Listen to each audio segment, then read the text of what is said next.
বাহরাইনে online প্রতারণার অভিযোগে ৩ এশীয় প্রবাসীকে ৫ বছরের কারাদণ্ড দিয়েছে দেশটির আপিল আদালত। সেই সাথে আদালত তাদের প্রত্যেককে ৩,০০০ বাহরাইনি দিনার জরিমানা করেছে। পাশাপাশি দ্বিতীয় ও তৃতীয় আসামির বিরুদ্ধে অতিরিক্ত জরিমানাও আরোপ করা হয়েছে। সাজা শেষ হবার পর তাদের স্থায়ীভাবে বাহরাইন থেকে বহিষ্কার করা হবে। সাজাপ্রাপ্তরা কোন দেশের নাগরিক সে বিষয়ে কিছু জানানো হয়নি। আদালত প্রতারণায় ব্যবহৃত মোবাইল ফোন এবং অন্যান্য ইলেকট্রনিক ডিভাইস জব্দের নির্দেশ দিয়েছে। তদন্তে আরও জানা গেছে, অভিযুক্তরা ভুয়া ট্রাফিক জরিমানার SMS পাঠিয়ে মানুষকে নকল পেমেন্ট লিঙ্কে প্রবেশ করতে প্রলুব্ধ করত। ভুক্তভোগীরা সেখানে ব্যাংকের তথ্য দেবার পর তাদের অ্যাকাউন্ট থেকে অনুমতি ছাড়াই টাকা তুলে নেওয়া হতো।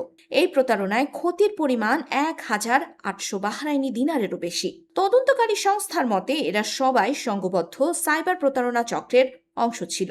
চুরি করা অর্থ দিয়ে বাহরাইনের বিভিন্ন জায়গা থেকে মোবাইল ফোন কেনা হয়েছিল, যার সূত্র ধরেই পুরো চক্রের সদস্যদের শনাক্ত করা সম্ভব হয়। কর্তৃপক্ষ আরও জানিয়েছে, অনলাইনে অপরিচিত কোনো লিঙ্কে ক্লিক করা বা ব্যক্তিগত ও ব্যাংকিং তথ্য শেয়ার না করার জন্য সকলকে সতর্ক থাকতে হবে, যাতে এ ধরনের প্রতারণার শিকার না হতে হয়। অনলাইন প্রতারণার বিষয়ে সতর্ক থাকতে হবে প্রবাসী বাংলাদেশিদেরও।